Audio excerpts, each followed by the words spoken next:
नमस्कार दोस्तों, मैं हूं पवन और स्वागत करता हूं आपका अपने channel inspired mathematics bye Pawan Rana में। तो यार गाइस, आज हम जिस टॉपिक के बारे में डिस्कस करने वाले हैं वो है हमारा some special function and their graphical representation. ठीक है, तो गाइस ये जो टॉपिक है ये बहुत इंपॉर्टेंट होने वाला है हमारे कॉम्पिटिटिव एग्जाम के लिए, जैसे कि कुछ आने वाले समय में जेईई मेंस और एनडीए के एग्जाम भी होने वाले हैं। ठीक है, तो हमारा ग्राफिकल रिप्रेजेंटेशन होता है फंक्शन का वो बहुत इंपॉर्टेंट हो जाता है, क्योंकि यदि हमें फंक्शन के ग्राफ बनाने आते हैं इजीली से तो हम उसके क्या domain, range, increasing, decreasing, maxima, minima, बहुत से ऐसी चीजें फाइंड कर सकते हैं ग्राफिकल रिप्रेजेंटेशन से। ठीक है, तो ये टॉपिक हमारा बहुत बहुत बहुत इंपॉर्टेंट होने वाला है। उससे पहले यार गाइस, जिन लोगों ने अब तक हमारे चैनल को सब्सक्राइब नहीं किया है वो जल्दी से सब्सक्राइब कर दें और बेल आइकन को भी जरूर प्रेस कर दें। ठीक है, इससे पहले जिन लोगों ने हमारे प्रीवियस वीडियो नहीं देखा है उसके लिंक मैं आपको डिस्क्रिप्शन बॉक्स में दे दूंगा और ऊपर आपको क्या IEEE वाली वीडियो मिल जाएगी। तो ठीक है, स्टार्ट करते हैं graphical representation of some special function. तो चलिए गाइस, फर्स्ट फंक्शन के बारे में डिस्कस करते हैं जो कि हमारा है आइडेंटिटी फंक्शन। आइडेंटिटी फंक्शन या इसको हिंदी में कहते हैं तत्समक फलन। ठीक है, तत्समक फलन, राइट। अच्छा, तो क्या होता है identity function? A function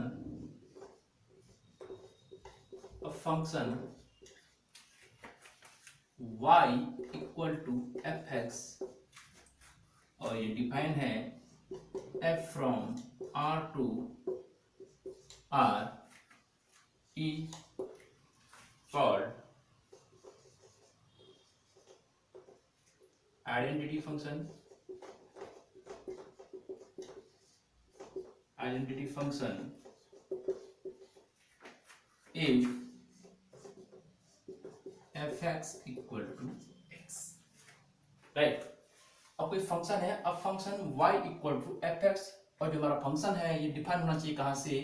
real से रियल के लिए। इज कॉल्ड आइडेंटिटी फंक्शन कब? If fx equal to x। ठीक है ना, तो क्या करने वाले हैं गाइस, हम जहां पे fx दिख रहा है वहां पे हम क्या रखने वाले हैं? x रखने वाले हैं। तो हमारा फंक्शन कुछ हो जाएगा रिड्यूस इस फॉर्म में y equal to x।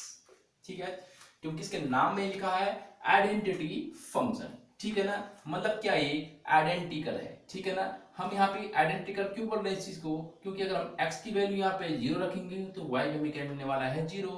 x अगर 1 रखेंगे तो y में हमें क्या मिलने वाला है? 1। x 2 तो y भी 2। ठीक है ना, इसलिए इस फंक्शन को क्या बोलते हैं? आइडेंटिटी फंक्शन या आइडेंटिकल फंक्शन। ठीक है ना, ग्राफिकल रिप्रेजेंटेशन देखते हैं उससे पहले हम बनाते हैं इसकी three condition. y equal to x है, right, y equal to x और y इक्वल टू अगर हम x देखें तो यहाँ पे x तीन वैल्यू ले सकता है, राइट। एक तो y x क्या ले सकता है गाइस?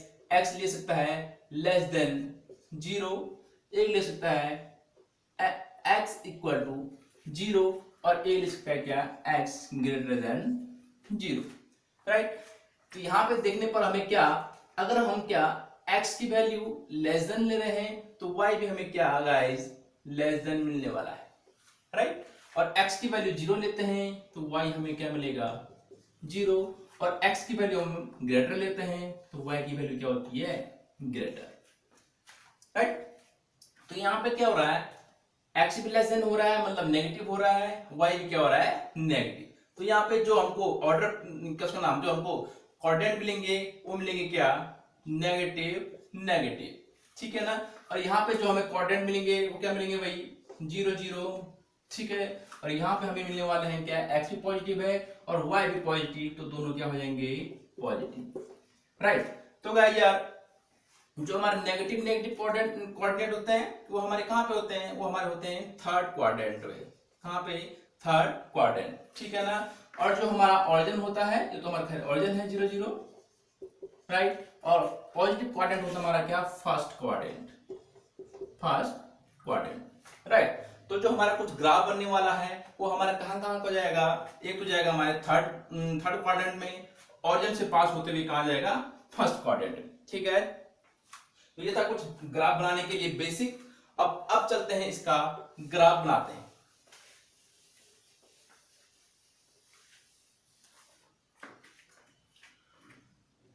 तो ये रहा गाइस हमारा y एक्सिस और ये रहा हमारा क्या, x एक्सिस, x एक्सिस और ये है हमारा y एक्सिस, ठीक है।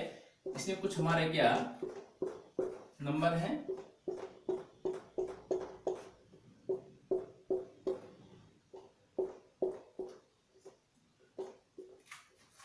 राइट। तो हमारा ग्राफ जो फंक्शन है y इक्वल टू x, ये क्या है, एक आइडेंटिकल फंक्शन है। आइडेंटिकल फंक्शन मतलब क्या होता है, अगर हम x रख रहे हैं तो x ही मिल रहा है, 1 रख रहे हैं तो 1 ही मिल रहा है, y रख रहे हैं तो y मिल रहा है, कुछ भी रखें इसमें तो वही हमें क्या दे रहा है, ये वैल्यू दे रहा है, ठीक है ना। कुछ भी रियल नंबर रखें, क्योंकि जो हमारा फंक्शन था गाइस वो कुछ इस टाइप से डिफाइंड था, f from r to r। r to r का मतलब होता है रियल टू रियल, या वास्तविक संख्याओं से वास्तविक संख्या से वास्तविक संख्याओं के लिए क्या है हमारा फंक्शन ये परिभाषित है, ठीक है। तो अब हम देख रहे हैं 1 बाय 1 यहाँ पे क्या रियल नंबर लेते रहेंगे, ठीक है ना। अगर हम x 0 ले रहे हैं इस फंक्शन में तो y हमें क्या मिलेगा गाइस, 0, ठीक है। x अगर हम 1 लेते हैं तो y हमको क्या मिलेगा, 1। x अगर हम 1 ले रहे हैं तो y हमको क्या मिलेगा, 1। और 1 1 कहाँ पे होगा, कुछ यहाँ पे होगा क्या, 1 1। x अगर 2 लेते हैं तो y हो जाएगा 2, x ले लिया हमने 2 तो y हमारा क्या हो जाएगा 2 2, कुछ कहाँ पे हो जाएगा, यहाँ पे, राइट। अब हम क्या x इक्वल टू लेंगे 3 तो y भी क्या हो जाएगा हमारा 3, तो कुछ हमारा क्या यहाँ पे क्या हो जाएगा 3 3, ठीक है। ये तो रही हमारे पॉजिटिव की बात। अगर हम नंबर क्या लेते हैं, नेगेटिव में लेते हैं, ठीक है ना। अगर हम नंबर क्या लेंगे, नेगेटिव में, क्योंकि जो रियल नंबर होते हैं गाइस वो क्या होते हैं, पॉजिटिव होते हैं, नेगेटिव भी होते हैं और जीरो भी होते हैं, ठीक है ना। तो जीरो तो हमने ले लिया, पॉजिटिव हमने लिया तो यहाँ पे फर्स्ट क्वाड्रेंट में गया।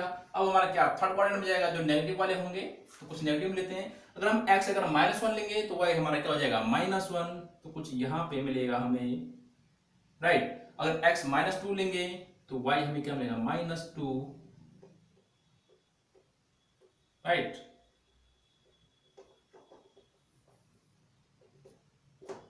थोड़ा इनका डिस्टेंस क्या कर देते हैं गाइस, इक्वल कर देते हैं, ठीक है ना। तो x हमें क्या मिल रहा है, x मिलेगा हमें क्या -2, राइट। x अगर -3 लेंगे, x हमारा ये है और y हमारा ये है, ठीक है ना। x अगर -3 लेंगे तो y हमें क्या मिलने वाला है, -3, ठीक है ना गाइस। तो इसका मतलब ये नहीं है कि रियल में हम केवल इंटीजर ही ले रहे हैं, 1 2 3 या -1 -2 -3। अगर आप कुछ डेसिमल वाले नंबर भी लेंगे या 0.1 ले लेंगे तो 0.1 कहाँ पे होगा, यहाँ पे, तो y क्या मिलेगा हमें 0.1, तो कहाँ पे नंबर मिलेगा हमें, यहाँ पे। 0.2 लोगे तो कहाँ मिलेगा, यहाँ पे। 0.3 लेंगे यहाँ पे, 4 5 6 7 8 9 10, ठीक है ना। तो कहीं ना कहीं अगर इन सारे पॉइंट को ऐड करते हुए चले, अगर हम इन सारे पॉइंट को क्या करें, जो हमें मिले हैं पॉइंट कौन कौन से, ये जो भी सारे पॉइंट मिलने वाले हैं आगे भी, ठीक है ना। तो ये अगर हम सबको ज्वाइन करते हुए चलें तो हमको कुछ ग्राफ मिलता है, तो कुछ क्या मिलने वाला है गाइस, इस फॉर्म में मिलने वाला है, ठीक है ना। कुछ इस फॉर्म में हमको क्या मिलने वाला है, ग्राफ। अगर इन सारे पॉइंटों को ज्वाइन करें आपस में तो क्या हमको जो ग्राफ मिलेगा वो हमको क्या मिलने वाला है, एक स्ट्रेट लाइन मिलने वाली है, ठीक है ना गाइस। एक स्ट्रेट लाइन मिलने वाली है जिसका जो स्लोप होता है वो क्या होता है, x एक्सिस से और y एक्सिस से क्या होता है, 45 डिग्री होता है, ठीक है। तो ये था हमारा graphical representation of identity function, ठीक है। इतना तो ठीक था, पर कभी कभी क्या होता है गाइस, हमारा जो फंक्शन होता है वो क्या, y equal to x plus 1। कभी कभी क्या होता है function y equal to x plus 1। इस टाइप के फंक्शन कभी एग्जाम में आ जाते हैं और हम वहां पे क्या कंफ्यूज हो जाते हैं। तो यार गाइस कंफ्यूज होने वाली बात बिल्कुल भी नहीं है, ठीक है ना। कल के दिन कभी इस टाइप के कुछ फॉर्म में कुछ क्वेश्चन आ जाए तो ये भी क्या हमारा आइडेंटिटी फंक्शन होता है, राइट। ये भी हमारा क्या होता है, आइडेंटिटी फंक्शन होता है। इसमें क्या कर दिया, ऑन इसने क्या y की वैल्यू में 1 ऐड कर दिया, ठीक है गाइस। यहाँ पे x की वैल्यू में ऐड नहीं हो रहा है, ठीक है, मतलब अगर x की वैल्यू में ऐड हो रहा है तो x की वैल्यू में क्या दे रही है, x की वैल्यू टोटल में क्या दे रही है, y की वैल्यू, ठीक है ना। तो कुल मिला के हमें क्या y की वैल्यू में क्या वो चीज ऐड हो रही है, ठीक है ना। अगर कभी इस टाइप का फंक्शन मिल जाए, ठीक है, तो कंफ्यूजन नहीं होना है। अगेन दोबारा बोल रहा हूं एक बार, इसमें क्या हो रहा है, हमें क्या करना है, y को क्या एक स्टेप था ऊपर को बढ़ा देना है। जैसे क्या y इक्वल टू, इससे पहले हमने देखा था y इक्वल टू x, तो y इक्वल टू x का ग्राफ हमारा ये था कुछ इस फॉर्म में, या अगर हम उसको क्या लिखें y equal to x plus 0, ठीक है ना। तो हमारा ग्राफ कहां से जा रहा था, 0 से जा रहा था, ऑरिजिन से जा रहा था। अगर हम लिखें y equal to x plus 1, तो जो हमारा ग्राफ होगा वो क्या हमारा एक स्टेप क्या ऊपर को खिसक जाएगा, और जो हमारा ग्राफ जाएगा वो कुछ जाएगा क्या इस फॉर्म में। तो ये हो जाएगा हमारा क्या y equal to x plus 1 का ग्राफ, ठीक है ना। अब कभी y equal to x minus 1 आ जाए तो क्या एक स्टेप हमने क्या y एक्सिस पे क्या नीचे खिसक जाना है, मतलब क्या y की वैल्यू में क्या हो रहा है, एक नंबर डाउन हो रहा है। तो हमारा ग्राफ का y equal to x minus 1 यहाँ पे होगा, तो क्या हमारा जो ग्राफ बनेगा वो बनेगा हमारे क्या ये वाला, ठीक है ना। हमारा जो ग्राफ बनेगा वो बनेगा ये हो हमारा y equal to x minus 1। तो यार गाइस अब हम देखते हैं कि ग्राफ की हेल्प से हम कैसे फंक्शन की domain, range, increasing, decreasing, maxima, minima, continuity, differentiability find कर सकते हैं, ठीक है। तो देखिए यार पहले हम फर्स्ट बात करने वाले हैं डोमेन और रेंज की, ठीक है। तो डोमेन की बात करें, डोमेन क्या होता है, डोमेन की डेफिनेशन देखते हैं। डोमेन क्या होता है, all possible value of x, ठीक है। तो x की सारी वैल्यू जिसके लिए फंक्शन हमारा डिफाइंड हो रहा है, तो हम देख रहे हैं गाइस कि हमने क्या रियल नंबर पे x की क्या सारी वैल्यू ले सकते हैं, क्योंकि सारी वैल्यू अगर लेंगे तभी हमको क्या इस टाइप का ग्राफ मिलेगा। हम इस ग्राफ को अगर देखें भी तो हमारा ग्राफ क्या x एक्सिस पर कहां को फैल रहा है, तो हमारा x एक्सिस पर ग्राफ क्या इंफिनिटी से इंफिनिटी को फैल रहा है गाइस। तो हमारा जो डोमेन हो जाएगा क्या माइनस इंफिनिटी से इंफिनिटी, क्योंकि जो हमारा ग्राफ है उसको अगर हम x एक्सिस के अलोंग देखें तो हमारा क्या एक्सिस के अलोंग कहां को फैल रहा है, वो इंफिनिटी से इंफिनिटी को, ठीक है। हमारा ग्राफ यही नहीं है, हमारा ग्राफ क्या इससे आगे भी क्या एग्जिस्ट करेगा, ठीक है ना। कि हमने कुछ वैल्यू ली थी, ठीक है ना। अगर रेंज की बात करें तो रेंज की बात के लिए वही सेम जो y की वैल्यू होती है वो क्या हमारी रेंज होती है। अब हम अगर y एक्सिस पर देखें तो y एक्सिस पर जो हमारा ग्राफ है वो कहां से कहां को फैल रहा है, y एक्सिस पर जो हमारा ग्राफ है वो हमारा क्या अगेन माइनस इंफिनिटी से इंफिनिटी को फैल रहा है, ठीक है ना। तो अगेन जो हमारी रेंज हो जाएगी वो क्या होगी हमारी इंफिनिटी से माइनस इंफिनिटी से कहां इंफिनिटी, ठीक है। अब बात करते हैं हम क्या कंटिन्यूटी एंड डिफरेंटिबिलिटी, ठीक है ना। कंटिन्यूटी का मतलब क्या होता है, कंटिन्यूटी का मतलब है क्या कि हमारा जो ग्राफ है वो क्या होना चाहिए कंटिन्यू होना चाहिए, ठीक है ना। कहीं से भी हमारा ग्राफ क्या ब्रेक नहीं होना चाहिए, टूटना नहीं चाहिए, ठीक है ना। तो आप देख पा रहे होंगे हमारा जो ग्राफ है कहीं से भी क्या टूटा नहीं है, ठीक है ना गाइस। इसके आगे भी हमारा ग्राफ बनेगा तो कहीं से भी नहीं टूटेगा, और पीछे बनेगा तो क्या कहीं भी टूटने वाला नहीं है। इसका मतलब क्या हमारा ग्राफ जो है क्या है हमारा कंटिन्यूअस है, राइट। अब डिफरेंटिबिलिटी की बात करें तो डिफरेंटिबिलिटी क्या होती है गाइस, डिफरेंटिबिलिटी का मतलब होता है क्या यूनिक टेंजेंसी या फिर क्या स्मूथनेस। मतलब क्या हमारा जो फंक्शन है वो क्या होना चाहिए स्मूथ होना चाहिए, कहीं से भी क्या उसमें ब्रेक नहीं होना चाहिए। एक बात बता दूं आपको, अगर हमारा फंक्शन क्या कंटिन्यूअस है, ठीक है ना, अगर कंटिन्यूअस है तो क्या डिफरेंशिएबल होगा या डिफरेंशिएबल है तो कंटिन्यूअस होगा। ये चीज मैं आपको बताऊंगा जब हम क्या चैप्टर डिफरेंटिबिलिटी या कंटिन्यूटी में आएंगे, ठीक है। वैसे क्या जो फंक्शन डिफरेंशिएबल होता है वो आल्सो कंटिन्यूअस भी होता है, ठीक है। मैंने बताया आपको डिफरेंशिएबल फंक्शन कब होता है, जब वो हमारा क्या होता है स्मूथ होता है। मतलब कहीं पे भी क्या शार्प पॉइंट नहीं होना चाहिए, इस टाइप का पॉइंट नहीं होना चाहिए, या कहीं पे क्या ब्रेक नहीं होना चाहिए, कंटिन्यूअस लगातार होना चाहिए, ठीक है। क्योंकि अगर हमारा फंक्शन क्या हो रहा है ब्रेक हो रहा है, इसका मतलब हमको क्या यहाँ पे शार्प पॉइंट मिलेगा। और शार्प पॉइंट मिलेगा मतलब क्या, अगर हम इसके ऊपर हाथ घुमाएं, हाथ घुमाने मतलब है क्या ये जो हमको कोना है ये हमको क्या एज जो हमको क्या हाथ में चुभेगी। तो अगर हम उस सरफेस पर उस फंक्शन पर अपना हाथ घुमाएं ये हमको क्या गाइस इमेजिन करना है, ठीक है ना। इमेजिन करें तो क्या हमको ये चीज चुभने वाली है, अगर हमको लगा कि हमारा क्या फंक्शन हमको चुभ रहा है हाथ पे, या क्या किसी भी सरफेस पे चुभ रहा है, जैसे क्या मैं इस पेन की बात करूं, ठीक है ना, तो ये पेन क्या हमें चुभ रहा है कहां पे, यहाँ पे इस पॉइंट पे, तो इस पॉइंट पे क्या हो जाएगा हमारा फंक्शन नॉट डिफरेंशिएबल। अगर हमें क्या शार्प पॉइंट मिल रहा है तो हमारा फंक्शन क्या नॉट डिफरेंशिएबल होगा। अगर शार्प पॉइंट नहीं मिल रहा है या कहीं पे कोना नहीं मिल रहा है तो हमारा फंक्शन क्या डिफरेंशिएबल होगा। तो आप देख पा रहे हैं इस फंक्शन में कहीं पर भी क्या शार्प पॉइंट नहीं है। पॉइंट जो हमारे क्या किनारे वाले पॉइंट है, इन पॉइंटों को छोड़ के, क्योंकि जो भी हमारा फंक्शन होता है वो हमारे जो एंडिंग पॉइंट होते हैं उन पर क्या होता है, हमेशा क्या होता है नॉट डिफरेंशिएबल होता है। क्योंकि अगर हम अपना हाथ यहाँ पे क्या करें, सरफेस पर क्या करें, इस टाइप से रखें, तो कहीं ना कहीं हमको क्या ये किनारा है ये हमारे हाथ को चुभेगा। तो जहां पे हमको कोई चुभने वाली होती है इसका मतलब वहां पे हमारा फंक्शन क्या डिफरेंशिएबल नहीं होगा, ठीक है। तो यहाँ पे हमारा फंक्शन क्या डिफरेंशिएबल नहीं होगा, ठीक है ना। कहां पे, इसके एंडिंग पॉइंट पर, और इसकी डोमेन में या इसकी रेंज में हमारा फंक्शन क्या होगा भाई डिफरेंशिएबल होगा, ठीक है ना। तो हमारा दिख रहा है यहाँ पे ये फंक्शन कैसे टूटा नहीं है, और ना ही क्या इसमें कहीं क्या है शार्प पॉइंट है या कहीं ब्रेक है, कहीं भी ब्रेक नहीं दिख रहा है। इसका मतलब हमारा फंक्शन क्या हो जाएगा भाई, ये भी डिफरेंशिएबल होगा फ्रेंड्स, डिफरेंशिएबल होगा। कहां से कहां को, अगेन माइनस इंफिनिटी से इंफिनिटी को, ठीक है ना। या बोल सकते हैं क्या अपनी डोमेन में क्या होगा, ये फंक्शन क्या होगा डिफरेंशिएबल होगा, राइट। अब अगर हम बात करें इंक्रीजिंग और डिक्रीजिंग की, तो इंक्रीजिंग मतलब होता है हमारा फंक्शन क्या लगातार बढ़ना चाहिए, और डिक्रीजिंग मतलब होता है क्या हमारा फंक्शन क्या घटना चाहिए, ठीक है ना।